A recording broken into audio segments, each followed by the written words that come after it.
Are you an event planner or producer and you're sitting here wondering if virtual events are even here to stay? Or maybe you're curious about, where the event industry is going as we look ahead to the future to the rest of 2022, 2023, and beyond. Well, I'm Logan Clements. I'm a freelance event producer, and I'm going to break down kind of how I see things going and the kind of leads for events and requests that I'm getting. And that might help you think about the future as you start planning for, next year and beyond. I want to remind you to like, subscribe, turn on that little notification bell so you get notified every single Monday when I drop new videos. I'm the owner of Logan Strategy Group as a freelance event producer and planner and manager. Anything event related, check it out at loganstrategygroup.com. And if you like more free content, I am the co-host of the Better Events podcast. You listen to it wherever you listen to podcasts. My fellow co-host, Mary Davidson, who's also an event pro for EP Events. We talk about events, we interview other event specialists, and it's just all around a great time and a great way for you to learn and continue to grow as an event professional. So give it a listen. The reason I wanted to do this episode is because I feel like privately I'm having a lot of conversations with other event professionals who are asking similar questions of kind of like, are virtual events going to stick around? What about hybrid, in person? What's happening? What are people asking for? And what should I be focused on as an event professional? And I do want to caveat this before I jump in that I am just one person in the event industry. And so just take all of my advice with a grain of salt. It's what I always tell people when they ask for advice about things or, younger event professionals getting started. It's not saying that I don't have good advice, but just take it from a lens that I know the lens that I'm coming from, that I am a freelance event professional. I've been owning and running my own business for about 6 years now. And so pretty established, but newish to Seattle area, and just kind of embraced the virtual side of things when everything shut down. And so that's kind of the lens that I'm coming at it from. All right, so caveats out of the way. I am someone who has, if you look at any of my other videos here on YouTube, you'll know I love virtual. I think there's a lot of power in virtual. Now, when I say that, that doesn't mean that I'm going to tell you that virtual is the best fit for every single event out there. But it is a great tool to add to your event toolkit. I think the way I love to phrase it to everyone, and I have a whole video on it, but just seeing virtual and hybrid events as an added tool to your event kit, not an in-person or that kind of thing. So it's not that you're giving up on something. It's just, it's an added tool. And I say this because I've seen so much value come from me being able to do virtual events. So context, all my in-person events shut down with like many event professionals in COVID. I then spent a couple months trying to dive in and figure out like, what should I do? I almost pivoted into a full wedding business. You can go to weddingsbylogan.com and check out what that looks like. I have a landing page for weddings. But luckily had some mentors who steered me more into the virtual production side of things because I loved in-person production, and they were trying to help me think through the connections of when in-person comes back, what do you want to have learned from this time that we had to go virtual?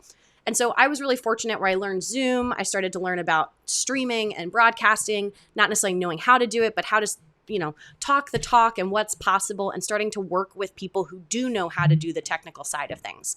And so as we come to this is now, fall 2022. We've technically been in this world for 2.5 years now, guys. Like virtual came back into our lives 2.5 years ago. And I am sitting here telling you virtual's not going away. Has it been reduced in terms of back in 2020 and last year, 2021, I was doing a majority virtual events? Yes. So 2022 has been less than, my majority has not been virtual. But a lot of my work is still virtual for the actual virtual event, and or just the planning is virtual and then I'm on site in person. And so this is something, as I look ahead, I still get virtual event leads. So events where I'm 100% able to do it from home or whatever location I'm in.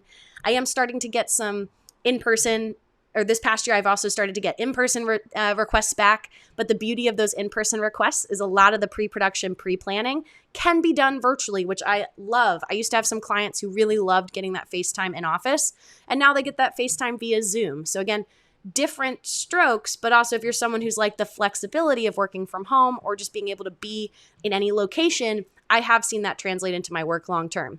And then hybrid. I am still getting a lot of clients who want to either fully do a hybrid event where it's the plan, we're going to have attendees virtual, attendees in person, or maybe some virtual speakers and all the attendees are in person, or clients who've had to scramble last minute to figure out how to make it work because COVID is still here. COVID is still around. And so I am seeing clients that are either planning ahead and getting ahead of that risk that COVID is still here and wanting to, have options for virtual or in person. And I've seen that they just want that backup plan for their speakers. So, very long-winded answer to the question of, is virtual here to stay? Yes, it is. And one of the big things I want to highlight is that is different than what I would have said probably back in 2020 or even in 2019. With virtual events, I am also seeing a big need, especially in hybrid, to have virtual members on my event team. And this is something, I mean, like pre-COVID, I would have told you you're crazy because if we had an in-person event, of course I want 100% of my people in person.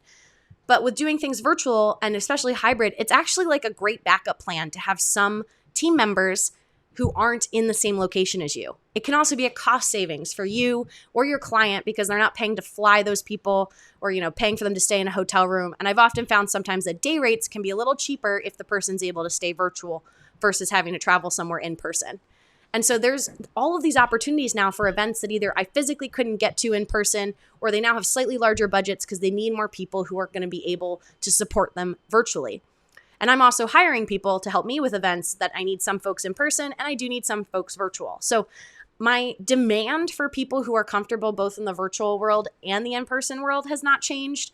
And so that would be something that if you're an event planner, an event producer, manager, vendor, I don't know, anything that has touched events, like making sure that you're not closing yourself off to some of those opportunities, because I'm still having those conversations with people who either A, saw the value in hybrid and having something virtual or having certain events be 100% virtual, or B, I'm dealing with clients that just we're all risk averse and we want to plan ahead so that we don't have to do what everyone had to do in 2020. And even last year where you got excited and planned 100% in person and then, a new variant or something happened.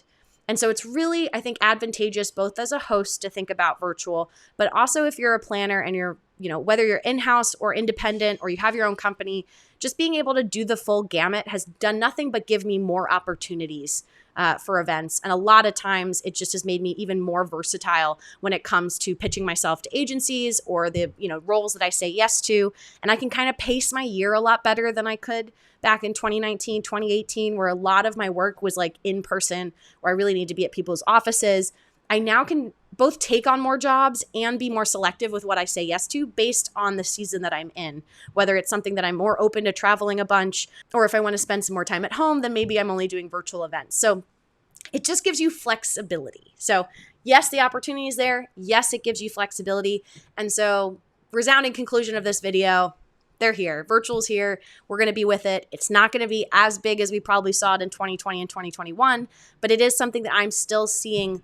Looking ahead to the future in 2023, I still have some event inquiries coming in from either repeat clients or some new clients where they are looking for good people who know virtual.